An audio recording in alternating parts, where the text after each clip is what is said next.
A reader lives 1,000 lives before he dies. The man who never reads lives only one. Come into the reading room, all you lovers of language and literature. This is the place for those of us who believe that reading is essential as we seek to rise above the ordinary, and the reading room contains a host of extraordinary people, leading lights of the written word. Authors, literary critics, columnists and ideas people will tantalize your minds with their wordplay while discussing the ideas and worldviews that form our wonderful literary milieu.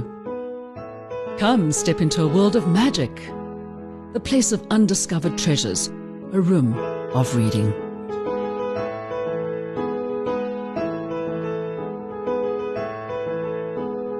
And welcome back into the reading room, the place where you can find out about people's thoughts, about their adventures, about what their lives have done for them and what they can do for other people as well, and everything to do with the language in between. And one of the things that I love reading are books about people who have had wonderful adventures.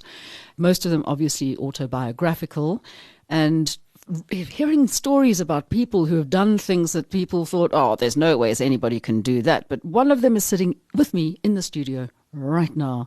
And I'm really very happy to welcome into the studio Jo Rust.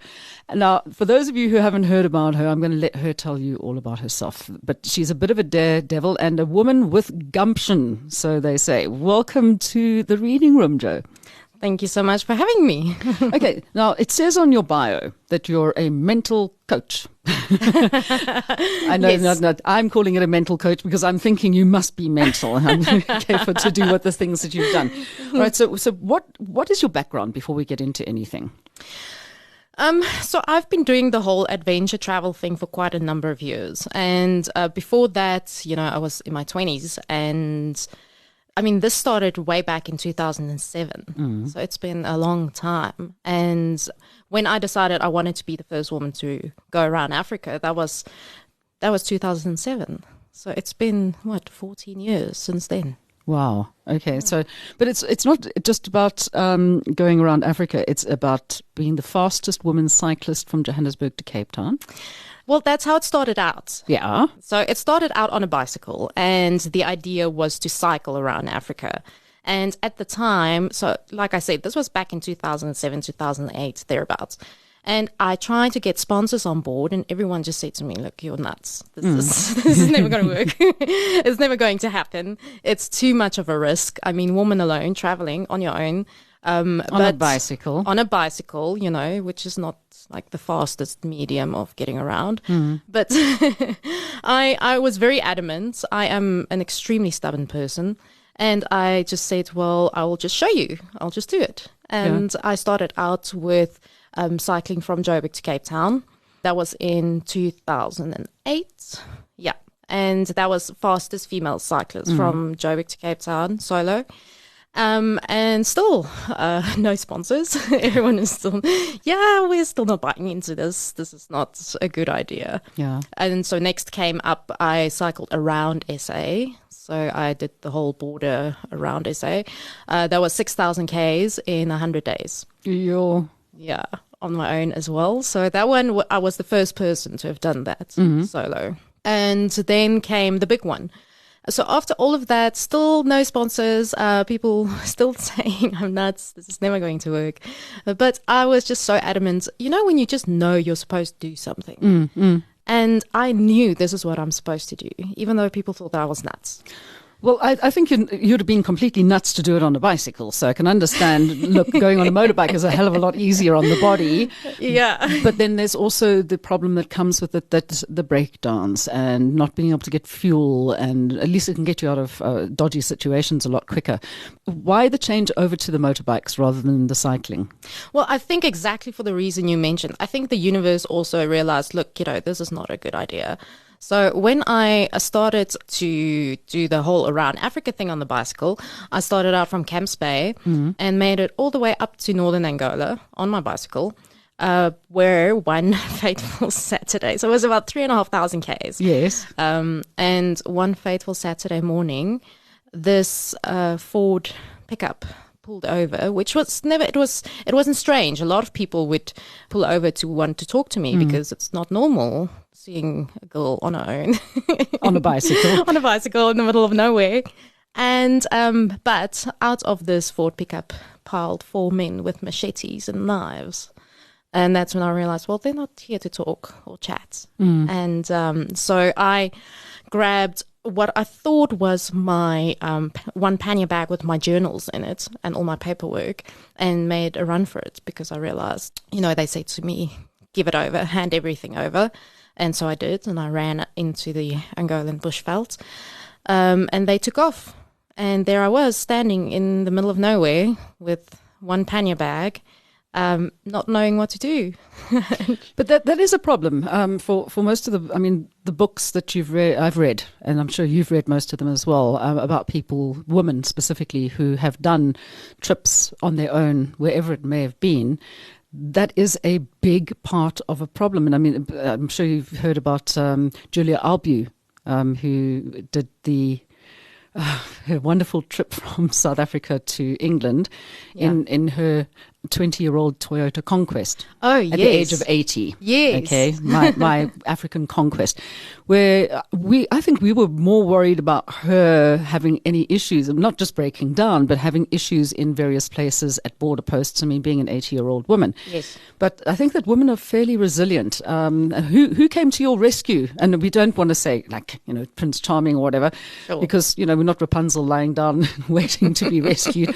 But who did come to your rescue in that particular instance? Well, it's an amazing story. So what ended up happening is what I had left was I did have my hydration pack with me and this one pannier bag, which, by the way, ended up to be my toiletries and not my journals. Grabbed the wrong bag. But I did have my phone with me and my passport and my cards. So I phoned a friend of mine in Luanda, in the capital, not knowing that he is very connected to pretty much everyone in government in Angola. And within minutes, it just became like this. The best way I can describe it is like a Hollywood story. So the next thing, my phone rang, and it was the governor of the state where I was in, the Zaire province, is the most northern province of Angola. And he said to me, just stay where you are. There's police on their way coming to pick you up. Next thing I know, police vans are pulling up to me, picking me up, taking me back to the nearest town.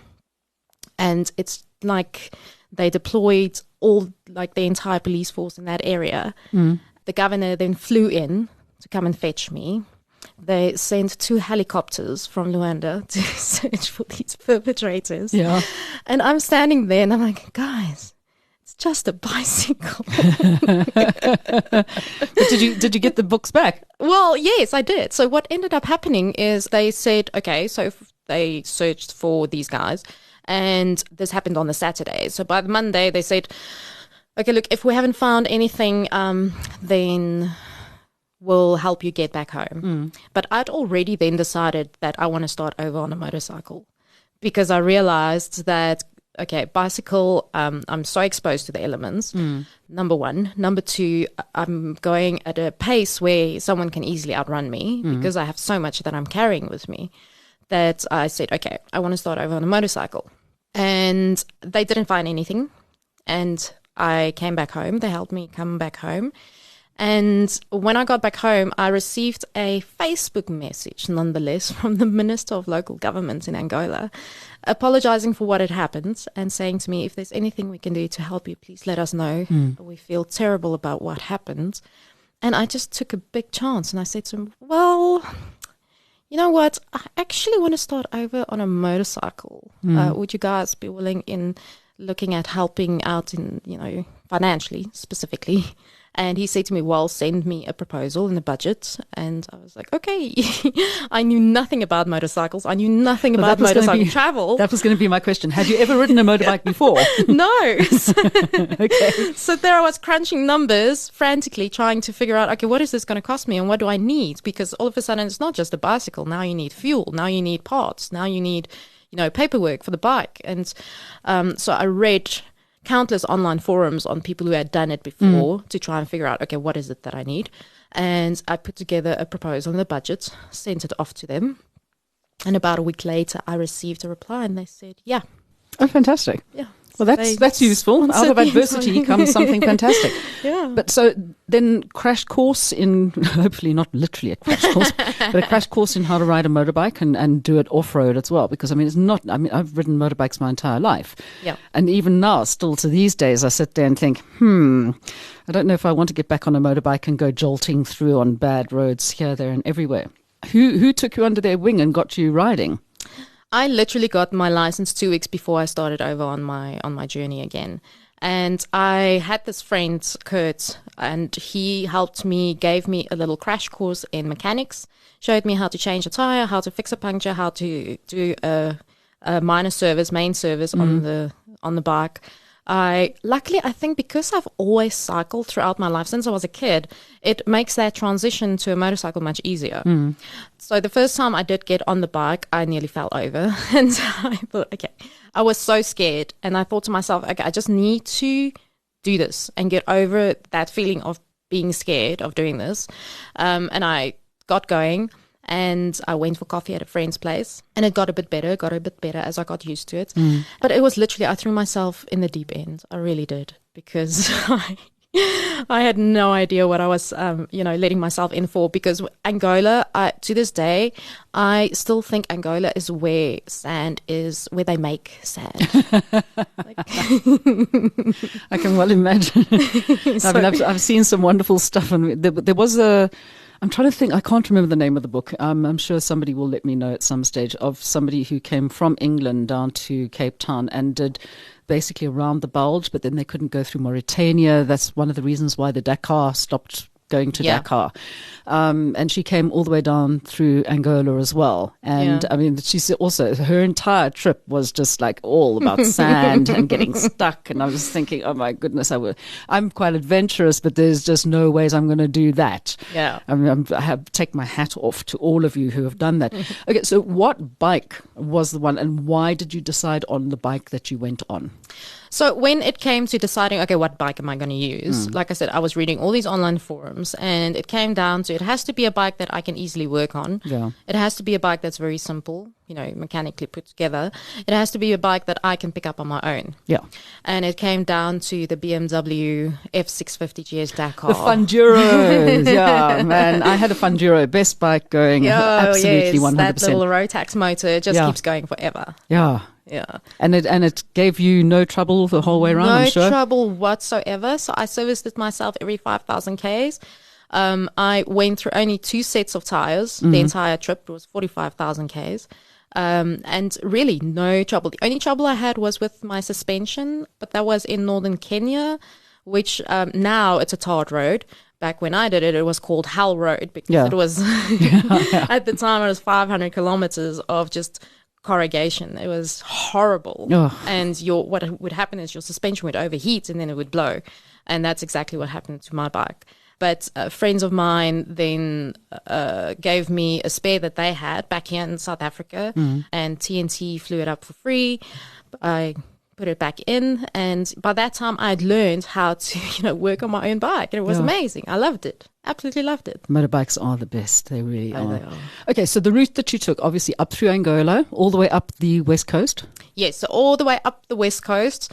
When I got to Ivory Coast, I could not get into Liberia or Sierra Leone on account of the borders were closed at that time. Because of the wars and things that were going on. Yes, this is also exactly at the time when they were having all these troubles in Timbuktu. And also that one South African that got kidnapped in Timbuktu at the time. I was there when he got kidnapped at that time. So it was a choice of either I go inland and go around Liberia and Sierra Leone into Senegal through Mali, or I take a ferry around the outside, which I thought it felt like cheating. So I was like, no, I'm going to gun it through Mali. And so I went through Mali to Senegal, up through Mauritania, Morocco. And then I had to hop over to Europe on account of the land border between Morocco and Algeria has been closed for decades. So I had to go over to Europe, then come back into Northern Africa, into Tunisia, and then through Libya, Egypt, and then down the East Coast. Well, Libya must have been quite interesting as well. Libya was very interesting. It is the one visa stamp in my passport that I have the most pride over, because you do not get like a visitor's visa for Libya. And at the time when I got there, when I was in Tunisia, I was trying to get a visa to get into Libya.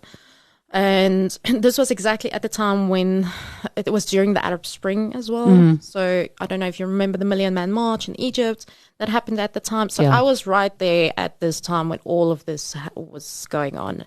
And I had everyone begging me to please not go through Libya.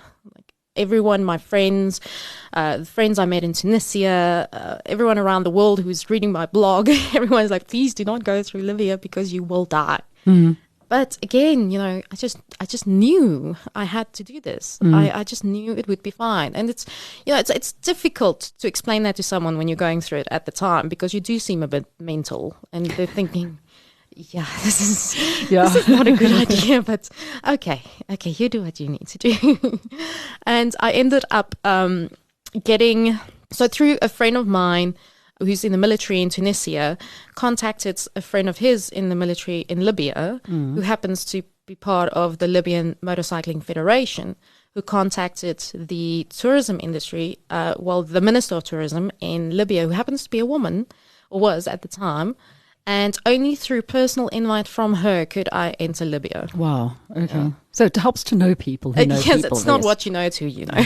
Okay, so you get through Libya, off to Egypt. Yes, I was stuck in Libya for a little while, because as soon as I got into Libya, both borders closed between Libya and Tunisia and Libya and Egypt.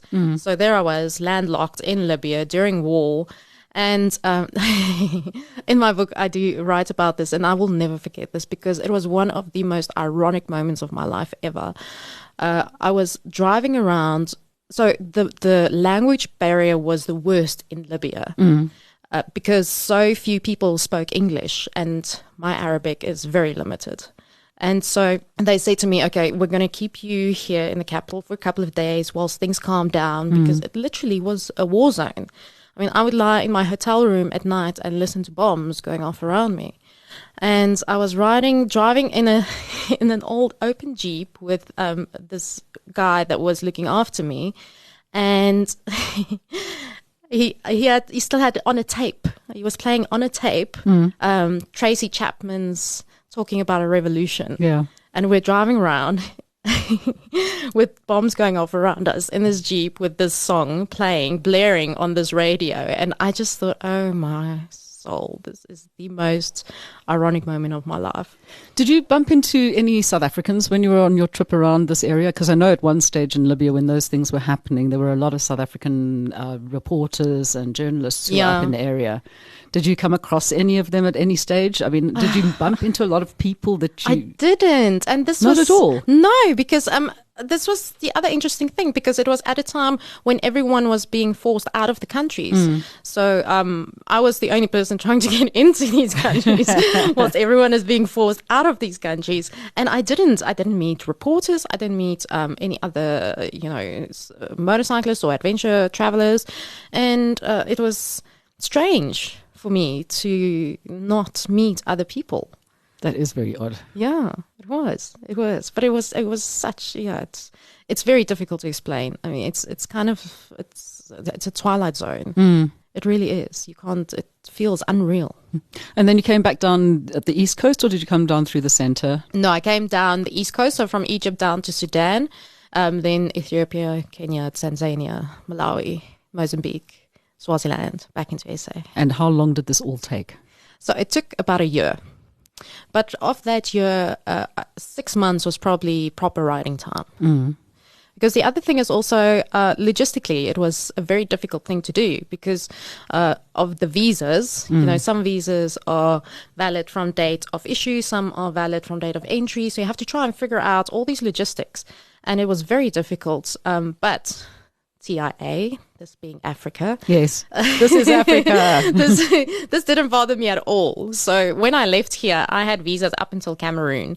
And I said to myself, well, from there on out, I'll figure it out as I go along. And at the time, I didn't get a visa for Nigeria here because it would have cost me, I think, 3,000 Rand at the time.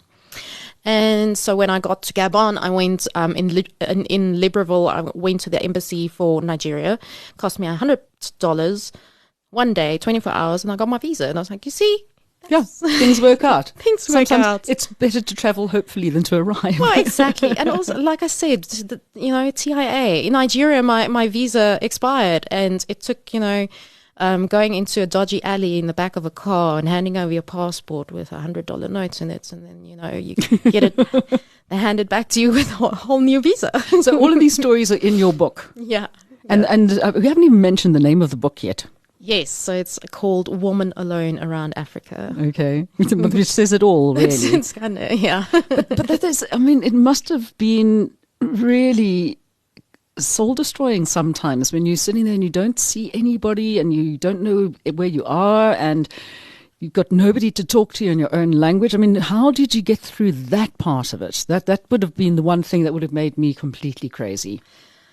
See, that's where the whole run-up to the story comes in, because the reason why I wanted to do this is because I suffer from a number of mental illnesses, from social anxiety, depression, to complex PTSD.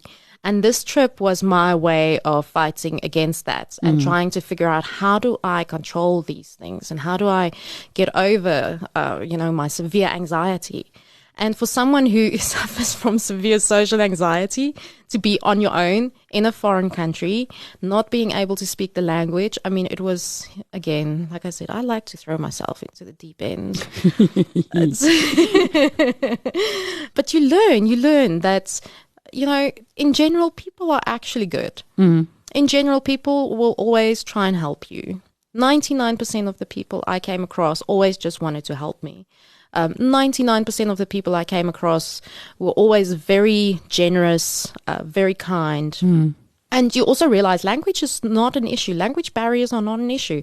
You can sign, you can draw pictures, you can, do charades, and you'll get your points across. Yeah. So it's all about the barriers you set up for yourself, and that's, I think, one of the main things that I learned. What was your background before, you started doing all of these rides and cycling? What did you study? What was your thing when you were a kid, what you wanted to be? So the first thing I ever wanted to be, I was about 8 years old, and I remember this so clearly. I turned and can't remember, we were watching something on television, and I turned to my parents and I said to them, when I grow up, I want to be a scientist. Okay, so I've always been a super nerd, and everyone who follows me and knows me as this exactly adventure girl. The exact life that a nerd would lead. Yeah, yes. Totally, yes. So, it's very unexpected.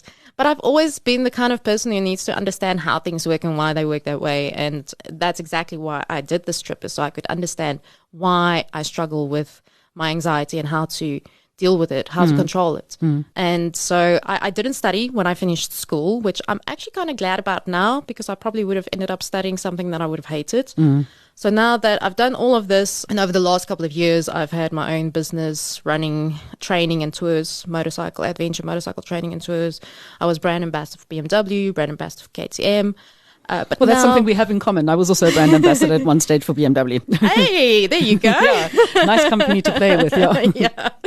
Yeah. So it was really amazing. It was an amazing experience, and the thing is, I loved the aspect of making a change, especially in such a male-driven industry. Yeah.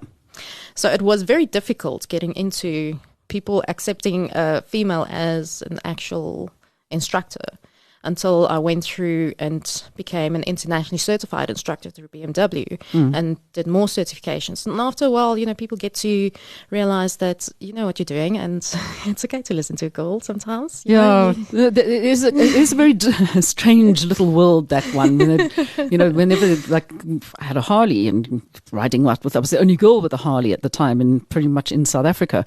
And these men were always like, and wherever you go, people are like looking at you, and then you take your helmet off and the hair comes down. Oh, it's a girl. And like, they're thinking, why should it be a strange thing? I know. It fascinates me. To this day, because I'm so used to it, and because, like, you rode a Harley, I I've always ridden big bikes. So from the 650, I went to a 1200 BMW, and then I rode a 1290 KTM. What, the GS or? Yeah, the GS, 1200 GS. I had the R1200C, which I liked, a nice cruiser. Oh, so nice, It was very a nice lovely cruiser. bike. Yeah. But people do get like completely like freaked out when they see chicks riding motorbikes. I know. And I'm like, why? Why I know, shouldn't we? and it like I said, it always fascinates me. So when I stop at a garage to fill up, I'll always have, and I take off my helmet because you can't always see, it's a woman riding if you have, especially in adventure gear.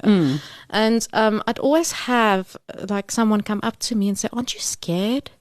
Isn't it?" That's another interesting thing. A couple of years back, I threw my kids into the back of a Kia coupe with me, okay? And we used to call them the chickens, and they were about 10 years old at the time. And we had to go to Cape Town. I thought, look, why just go to Cape Town, okay? We're going to do an around South Africa, one of our little awesome. road trips. So we flew the coupe with the chickens in the back. And we did 5,500 Ks flying low flying around South Africa. And we went to various places where I'd been to in the past on TV, and to Queenstown to go and see old schools. And the amount of times when I'd pull up somewhere and people would say, "What are you doing?" "Oh, we're doing this trip." And the men would always turn around and say, "Just you and the girls on your own." I'm like, yeah, we're driving around South Africa. What's the problem? Yes. And people still look at you as if you're on your own. You don't have a man there to look after you. I'm like, I know. why? Why is there this patriarchal way of looking at things when it comes to women traveling on their own? I think, even though we've gone through the whole emancipation of the woman, we still have a long way to go. It's something that, although at the same time, I have to say, over the years, men have become far more accepting now of females riding, because there are way more females riding now than ever before on motorcycles. Yeah. And so the guys who I ride with, they're more like brothers to me. And they're very, yes, they are protective over you, but it's difficult for women, especially when you just start out riding, because guys are guys. They do look after you, though. That's one thing I did find, that the moment they've got you on a bike and you're with a gang of people, they are 100% there for you, and don't mess with our girl.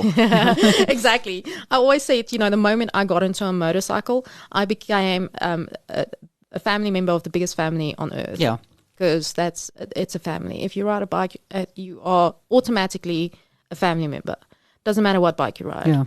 Yeah. Which is an amazing thing, and that helped me a lot going around Africa as well, because motorcycling communities would take me in all over the show, and it was a really amazing thing to experience.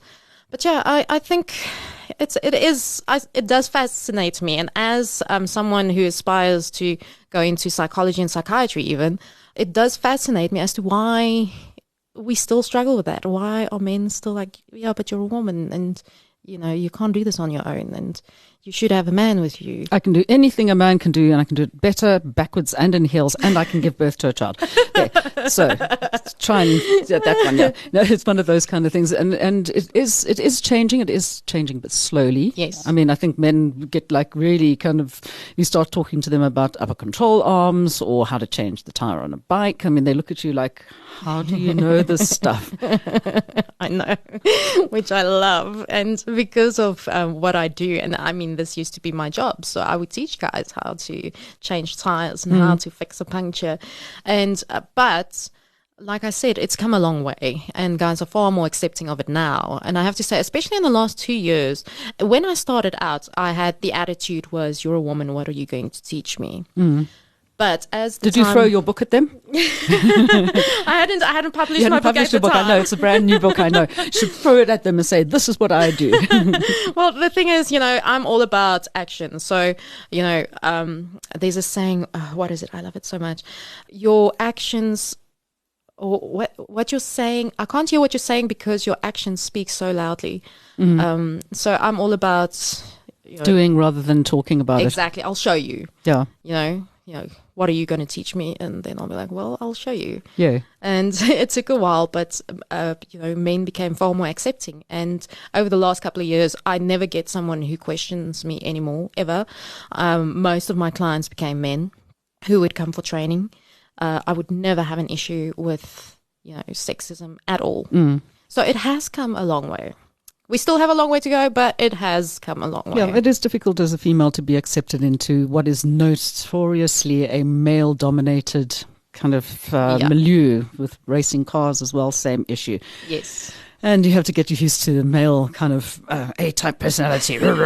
Anyway, but now what have you been doing since your last big trip? So since I finished my trip around Africa, that was when I was appointed as brand ambassador for BMW. And then I never thought about becoming an instructor. So here's a funny story. I went all the way around Africa. And then when I came back, I decided maybe I should go for some training. Yep, that's the way to do it. And I did go for some off-road training. And the instructor said to me after the training, he asked me, would you ever consider getting into this industry and becoming an instructor? And it was never something I had thought about. And I thought, well, yeah, why not? I enjoy what I do. And it just happened that I was just naturally good at riding off-road. And so then I started training. Then I qualified as an internationally certified instructor, off-road instructor. So I was the first female in Africa, fourth in the world, to qualify as an off-road instructor, female off-road instructor.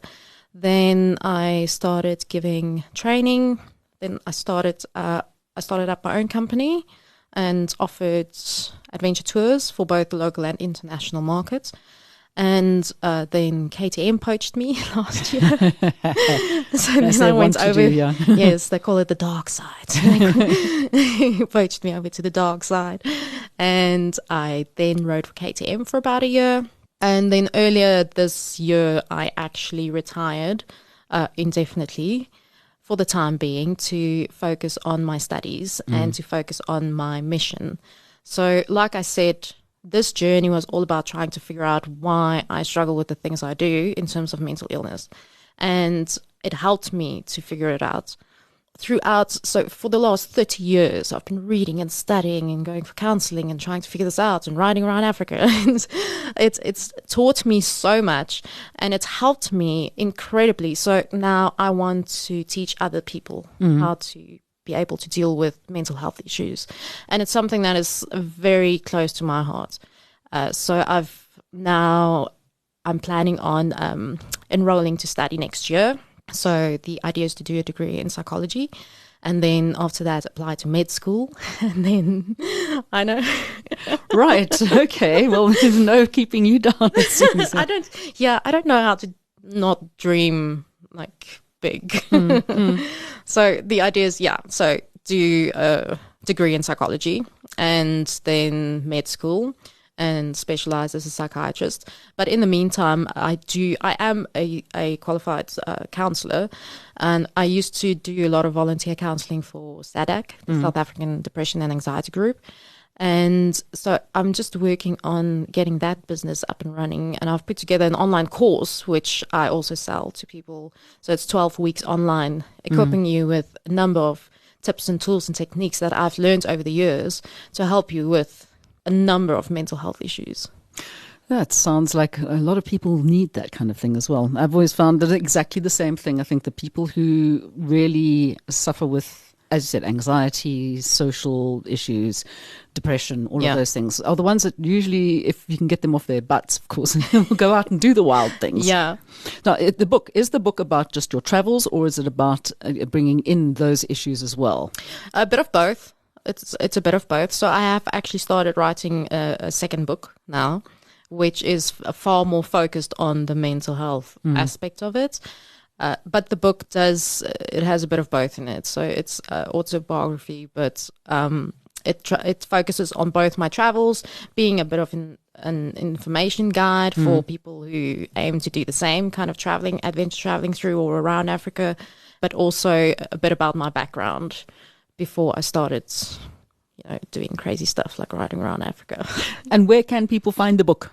So the book is available. You can either find it online on my website and download it as an ebook, or you can find it on Take-A-Lot or on Amazon as an ebook, Kindle, or as a physical print. Okay. Yeah. And so what's the website? Oh, so my website, it's very easy. It's www.joerust.com, JORUST. Okay. Yeah. And any plans to go doing another mad ride around anywhere in the future? I don't know. So because I'm taking a break at the moment, I was planning on starting racing this year, enduro racing.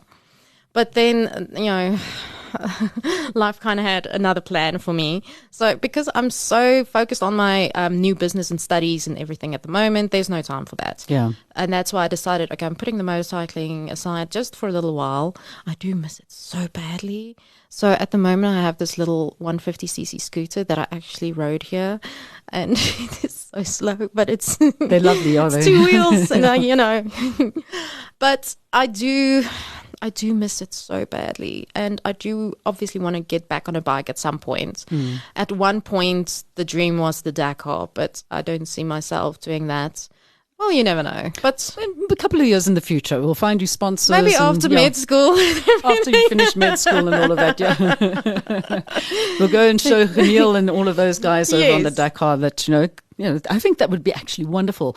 I always wanted to go and follow the tour around. I mean, it's one of the two sporting things that I actually do watch. Yeah. The Dakar, and the other one is the Tour de France. The only sporting, a bit of rugby here and there, but I don't miss either of those two things. Yes, yeah.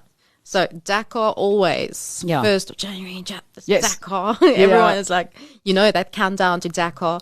And also for me, Tour de France. I'm far more motorsports enthusiast than anything else. But and MotoGP. I watch MotoGP. That I do. Going around and around a track is boring. You don't see the same thing every single corner. I'm quite happy to see new scenery every single time I look at it. But thank you so much. And I mean, I'm gobsmacked. Gumption doesn't even begin to explain what you've been doing with your life. I mean, it's just fantastic. And I hope it goes out and inspires a whole lot of a future generation of young ladies as well to say, absolutely. Right, this is what I can do. Yeah. She can do it. I can do it too. Well, that's the thing. I always say to people, you can do it too. If I can do it, anyone can do it. Indeed. Thank you so much. Don't forget, everybody, of course, www.joerust.com. Go and have a look at the story, get hold of the book, and let us know what you think. Maybe Joe can give you a little bit of insight into what you should be doing with your life as well. Take good care, and we look forward to hearing about your next adventures. Thank you so much for having me. That was just so fun. And, of course, don't forget you can listen to other podcasts of The Reading Room with all the wonderful authors and adventurers we have in South Africa.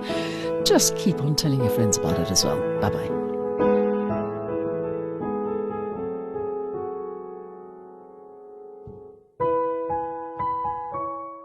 You've been listening to another production from Solid Gold Podcasts.